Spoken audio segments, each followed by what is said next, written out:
지난 140년의 한국 기독교 역사에서는 1903년 원산 부흥운동, 1907년 평양 대부흥운동 등 끊임없는 민족적 부흥이 일어났습니다. 그런데 그 부흥의 중심에 기도가 있었다는 사실 알고 계셨나요? 특히 기도원을 중심으로 한 기도운동은 한국교회의 영적 대각성을 이끌었다고 해도 과언이 아닌데요. 코로나를 지나며 한국교회 안에 기도원이 사라지고 기도가 줄어드는 지금 CTS 뉴스는 한국교회 부흥의 모체가 됐던 기도의 불씨를 살리기 위한 기획보도를 준비했습니다. 오늘은 그 첫 번째 시간으로 한국교회사에서 빼놓을 수 없는 기도운동의 역사와 정체성을 짚어봅니다. 박주성 기자입니다. 전남 장성군에 위치한 남경산. 이곳 산자락엔 새벽을 깨우는 기도 소리가 끊이질 않습니다.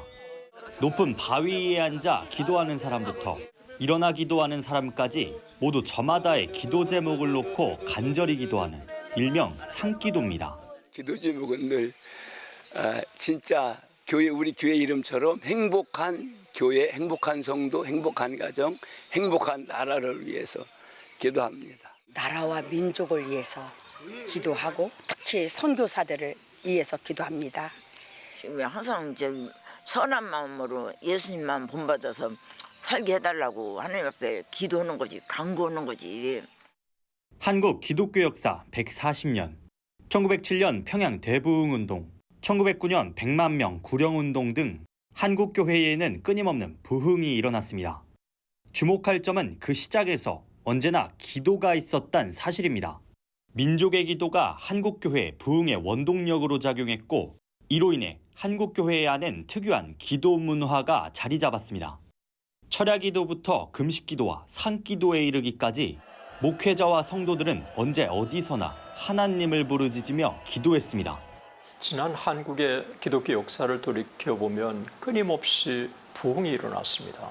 그런데 그 부흥이 기도가 모체가 돼서 부흥이 일어났다고 하는 점에서 이 부흥운동과 기도는 너무 맞물려 있고 그 다음에 한국교회의 생명력을 가져다 준 아주 중요한 원동력이라고 생각을 합니다.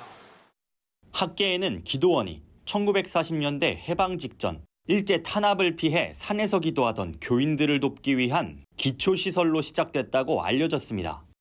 특히 해방 이후 한국교회 목회자와 성도들은 기도원에서 밤낮 없이 기도하며 영적 성장과 성숙을 경험했습니다. 1960년대 한국 사회의 불안 요소와 함께 기도원을 찾는 교인의 숫자는 점차 증가했고 이는 위가 아닌 아래로부터 일어나는 이른바 풀뿌리 기도 운동의 구심점이 됐습니다. 때문에 성도들을 중심으로 보다 민중적이고 토착적인 한국교회만의 기도 영성이 형성됐습니다. 한국교회 부흥의 역사와 맞물려 존재했던 기도. 한국 사회의 발전과 함께 한국교회 또한 변화를 거듭하며 고유한 기도 문화가 줄어듦과 동시에 기도원이 사라지는 지금 하나님만 찾던 기도의 영적 정체성을 되찾아야 한다는 교계학자들과 목회자들의 목소리가 높아지고 있습니다. 기도가 사라지고 있는 한국교회, 이게 영적으로 침체하고 있는 하나의 중요한 요인인 것은 분명한 것 같습니다. 그래서 역으로 한국교회가 다시 회복하기 위해서는 기도 회복이 필요하고 개인의 기도와 또 공동체의 기도, 나라와 민족을 위한 기도 정말 필요할 때입니다. 사실 한국교회 복음이 들어올 때 선교사님들이 가지고 들어온 게 새벽기도, 특별하죠. 철야기도, 산기도. 실제로 그 기도의 운동이 부흥회까지 선교사들이 뿌린 씨앗입니다.